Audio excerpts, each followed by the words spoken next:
vaikščiodamas čia Kaune, architektūra man čia labai patinka. Čia ne veltui, kad UNESCO Heritage paskyrė dabar Žaliakalnį ir Senamiestį.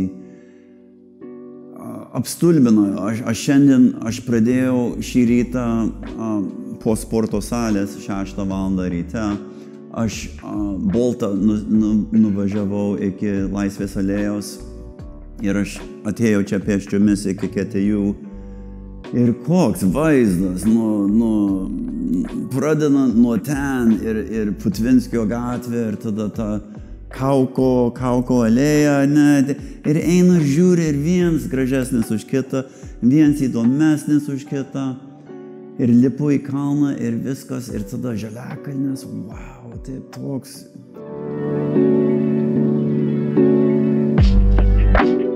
Aš esu išprotėjęs apie modernizmą, bet mano aistra, gal tas yra tas žodis, yra 50-ųjų, 60-ųjų metų architektūra, kur yra kevalai.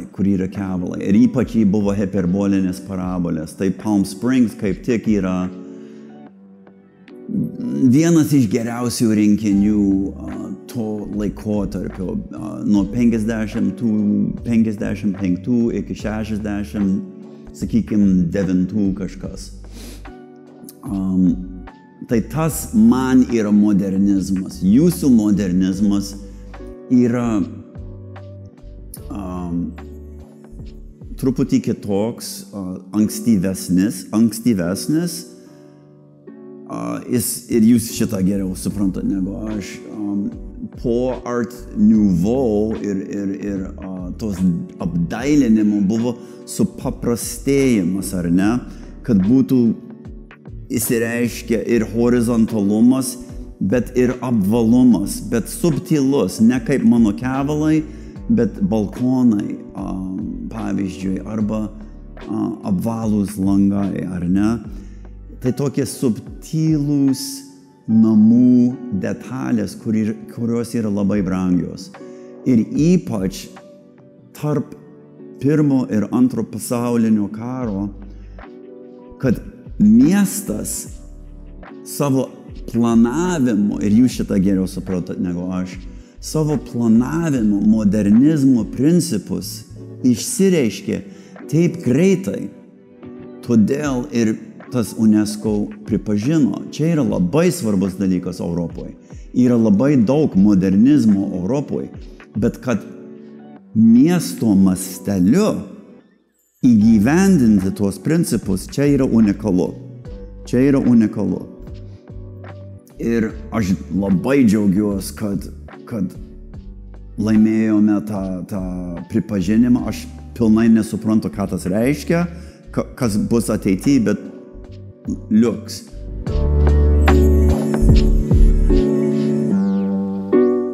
Civilinė inžinerija visame pasaulyje, su statybos specialybė. Čia mano specialybė, čia mano bakalauras, magistras ir doktoratas. Aš nestudijavau architektūros visiškai. Ir yra architektūros specialybė. Ir kas atsitiko su laiku, yra, kad tie daugiau ir daugiau atsiskyrė. Ir vėl čia labai ilgas atsakymas, tai leiskit. Kieno kaltė? Čia yra vokiečių kaltė. Ir aš kaltinu vokiečius nuo 30-ųjų metų maždaug. Vokiečiai pradėjo išvystyti naujas analitinius metodus. Suprasti konstrukcijas, suprasti, kaip apkrova teka per pastatą. Jie algebraiškai pradėjo nagrinėti tą ir su matricijom. Matrix methods. Ir tas tada tapo su laiku maždaug 50 metais Amerikoje. Ir tas, tarp kitko, Kalifornijoje atsitiko, baigtiniai elementai pradėjo tuo laiku, kai kompiuteriai pradėjo vystytis. Nes jie turėjo tą teoriją, bet jie negalėjo išspręsti tas lygtis. Čia yra 300 lygtys ir 300 nežinomieji, kaip gali išspręsti. Negali. Kompas gali tą padaryti.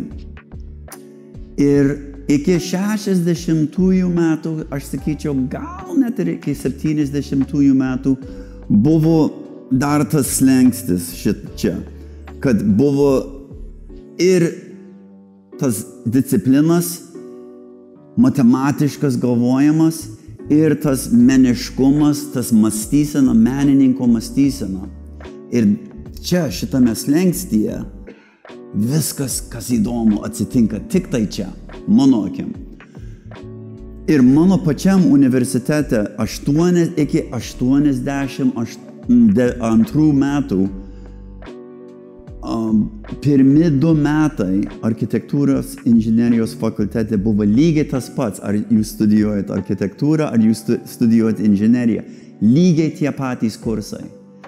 Ir tada su laiku vieni metai buvo bendri, vieni metai. Tai dar mano universitete architektūros bakalauro studentas lanko 50 savaičių statybinės inžinerijos.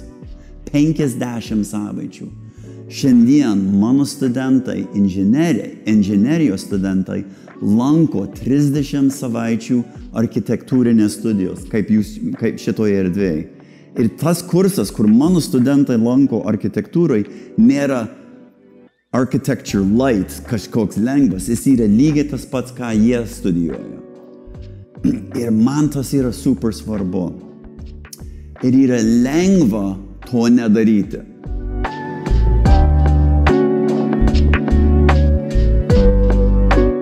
Aš esu girdėjęs šitą argumentą.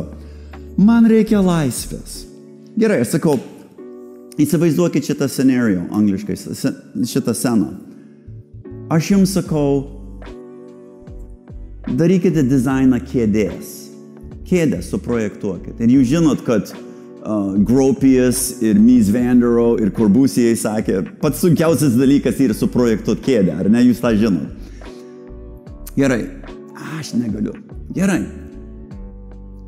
Dabar suprojektuokit man kėdę 5 metų vaikučiui, kuris negali valdyti savo rankas. Jis yra neįgalis, ar ne? Arba jam viena kojytė neveikia. Ir kaip prie stalo prisitraukia. Ir dabar jos sukasi. Kuo aš daugiau suvaržau tą, tuo daugiau protelis sukasi ir sukasi. Jūs galite pastatyti pastatą bet kokį, o kiek strypinių elementų, kad minimalus būtų. Ir staigiai kūryba atsiveria. Bet kas tai yra labai sunku dėstyti šitaip, yra labai, ir ne studentai džiaugiasi. Profesoriai, dėstytojai, jie nenori šito daryti. Jie sako, man per sunku. Aš neturiu meniškų gyslelių. Man per sunku, aš neturiu skaičiavimo gyslelių. Nu. Tai man tas labai nepatinka. Tai mano misija yra vėl šitą slengstį atkurti. Ir tas slengstis, kaip jūs sakėt, jis buvo kadaise. Tikrai jis buvo.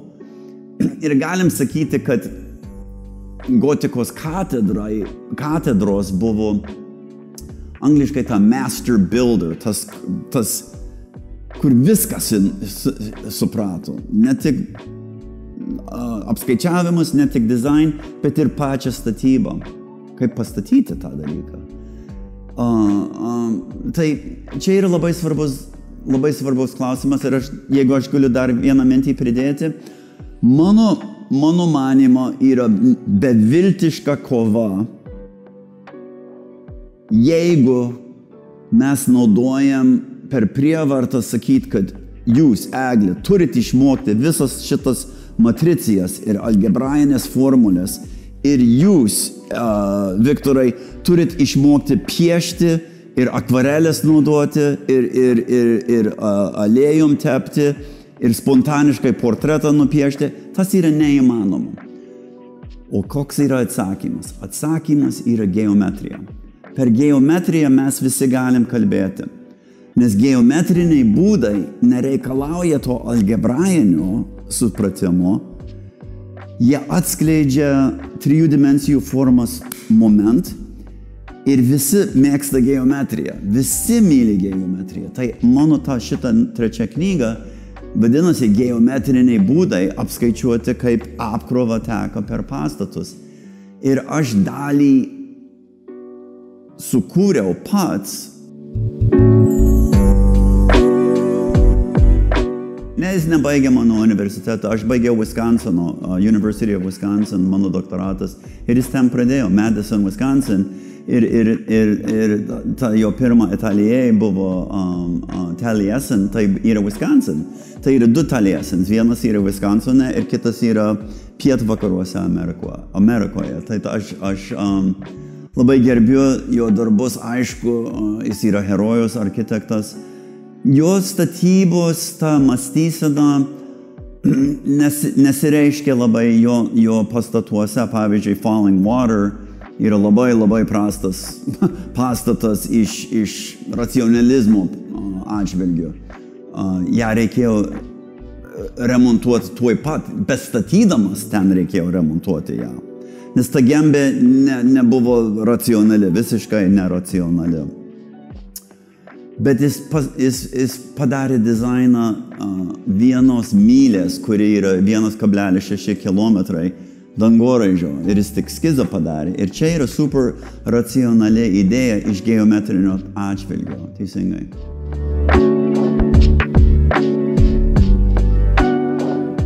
Jo, yra toks keistas klausimas, ar ne? Ir aš nesakau keista, yra toks kuriosas, kad mes net ir šitą diskutuojam. Yra, duosiu palyginimą, sakys, aš noriu būti tapytojas, bet aš nenoriu piešti. Arba aš noriu būti muzikantas, bet aš nenoriu natų skaityti. Aš noriu savo tai padaryti ir gali tokį triukšmą padaryti, ar ne? Gali. Yra tokių muzikantų. Ir yra naudoja kartais iš vieno kito žvaigždės, kuris nieko nesupranta apie struktūrą. Ir aš duosiu pavyzdį. Frank Gehry yra vienas iš tokių. Frank Gehry turbūt dabar darys, aš nežinau, jis turbūt 90 metų jau turi, vienas iš garsiausių pasaulyje architektų yra. Bet jis visiškai neturi supratimo apie struktūrą. Ir jo pastatai yra beprotiškai brangus. Ir čia prasideda tas socialinis sluoksnis, ar ne? Disnėjo koncerto salė yra unikalus objektas, bet jis yra žiauriai brangus. Ir jūs galite sakyti, kad Disnėjo šeima užmokėjo. Ne, jie davė didelę dalį to. Mokesčiai iš Los Angeles miesto tą papildė viską. Ir iš tvarumo atžvilgio ten yra chaosas, ten yra, kodėl mūsų planeta dega šiandien, nes architektai nesupranta to minimalizmo, kas yra minimalizmas, tada gali pridėti prie to. Bet jeigu jūs nesuprantat minimalaus kiekio, tada jūs nežinot, kas yra ekstra. Aš suprantu, kad norim būti menininkai. Aš atvirai pasakysiu, aš daug pažįstu architektų. Aš esu turėjęs maždaug 1000 dabar architektūros studentų dabar savo karjeroje. Ir daug kas jų parašo man laiškus ir daug iš jų kontaktą palaiko su manim. Tokių menininkų mūsų įstaigose vieno reikia per visą tą įstaigą. Jeigu yra 100 architektų, yra vienas toks, kuris yra the chief designer, menininkas. Visi kiti, kurie gauna darbus, yra technical architects. Jie supranta, ko reikia, kad pastatas egzistuotų. Pastatas laiko žmonės. Ir žmonių gyvybę mes turime išsaugoti. Čia yra super svarbus dalykas. Ir geriausi architektai, su kuriais aš esu dirbęs, yra tie, kurie turi nujautimą apie statybą. Ne kad jie turi tas apskaičiavimus, to nereikia. Jūs turite turėti nujautimą.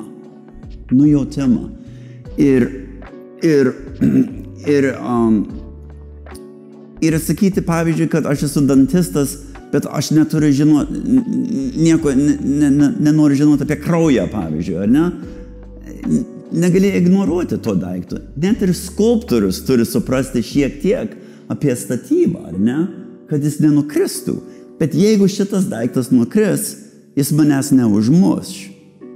Bet jeigu jūsų pastatas nukris, kiek žmonių žūs?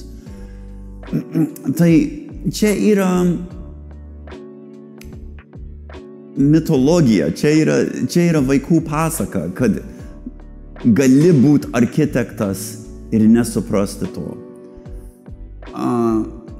Aišku, yra tokių ir yra rolė, bet kaina yra brangi. Ta kaina yra brangi. Kitą pavyzdį aš paduosiu. Aš dirbu labai artimai su Skidmore, Owings & Merrills, SOM. Turbūt didžiausia, gal garbingiausia architektūros inžinerijos įstaiga pasaulyje, arba Arab yra kitas. Skidmore, Owings & Merrill bendradarbiauja. Architektai sėdi šalia, greta su inžinieriais, jauni, seni. Ir jeigu architektas visiškai nesupranta, ką šitas kalba, tai kaip jis gali dalyvauti diskusijose? Neįmanoma. Tokie žmonės nesamdomi tose įstaigose. Dangoraižio design yra daugmaž inžinieriaus darbas, ten nėra architekto darbas. Sporto stadionai yra inžinieriaus darbas. Kalatravos olimpinis stadionas dabar grūna, reikia ten milijonus, 100 milijonus išleisti. Ir Graikija praktiškai bankrutavo, suprojektuojant tą originaliai. Ir Valencijoje tas pats. Visos pradinės mokyklos Valencijoje nebegali taisyti savo mokyklas nuo Kalatravos nesąmonės tenais. Vaikučiai yra tuose temporary baukužėse. Aš nemeluoju. Ispanai nekenčia jo dėl jo absurdo. Ir jis baigė inžineriją. Bet įsivaizduokit, kas būtų, jeigu jis nebūtų baigęs. Tai tragedija. Atsiprašau, Kalatrava. Ir yra labai daug išskirtinių objektų, bet aš paminėsiu vieną žmogų, kur jūs turėtumėte žinoti, ir aš žinau, kad jūs jo nežinot. Myron Goldsmith. Jis buvo lietuvių žydų sūnus. Jo tėvas buvo žydas lietuvis Vilniuje. Goldsmith senior įsikraustė į Čikagą. Ir jis užaugo netoli Market Parko, kur aš užaugau, bet jis buvo vyresnis už mane. Ir jis buvo centre dangoraižių plėtroje.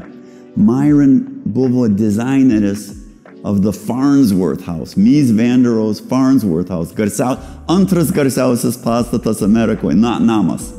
Pirmas buvo jūsų Falling Water, atsiprašau. Antras buvo Farnsworth House, kur Mies van der Rohe suprojektavo Dr. Farnsworth, stiklinis namas. Myron buvo inžinierius tam.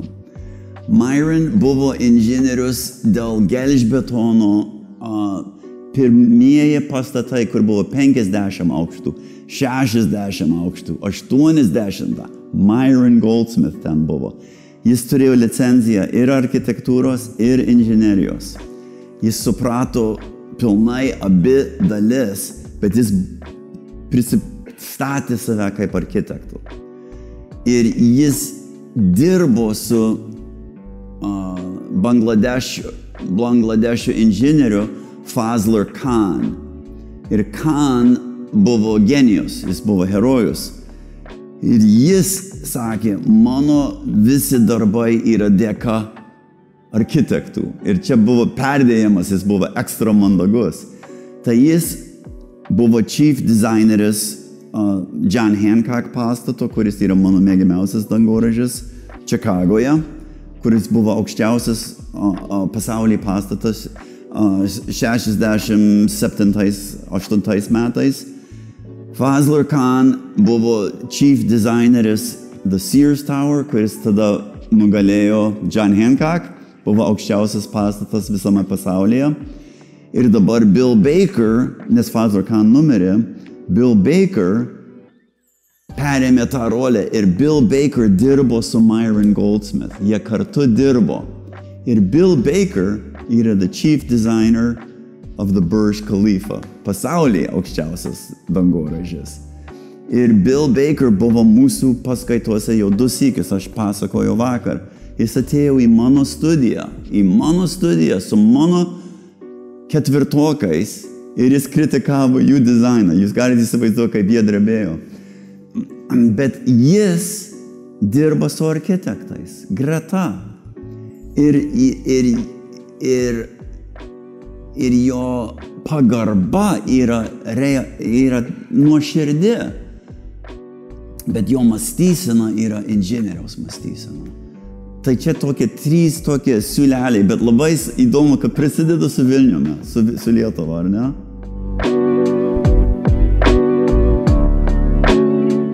Sodininkai išradinėjo gelžbetoną. Jie norėjo, kad būtų stipresnis vazonas, ar ne? Ir čia yra tas žaidimas, tos formos žaidimas ir buvo visokių vandens tankų, buvo cukrinių runkelių bunkeriai kažkokie, tiltai. Ir tada inžinieriai pradėjo, vokiečiai pradėjo, ne, jeigu mes neturim formulės, mes nustatysim ir suspaudė tą. Ir tas žaidimas tapo disciplina. Bet pasireiškė vis tiek tas žaismingumas ir kartais žmonės apibūdina gelžbetoną kaip skystas akmuo. Atseit, jis yra skystas ir jis tampa akmuo. Ir mes tą matome truputėlį. Bet ką, balkone, ar ne, arba lange, o aš kalbu apie stadioną. Todėl tas yra herojiškas darbas. Padaryti tą ir tas yra tempiamas. Jūs suprantat, kad jeigu būtų arka šitokia, jis būtų gniuždamas. O jeigu arka yra šitaip, jis yra tempiamas ir ten nebyra, ten nelūžta. Jis yra tempiamas gelžbetonas. Ir aišku, yra patvirtinimai tenais. Bet Panova tą suprato, Antanas Panovas suprato tą. Super istorija.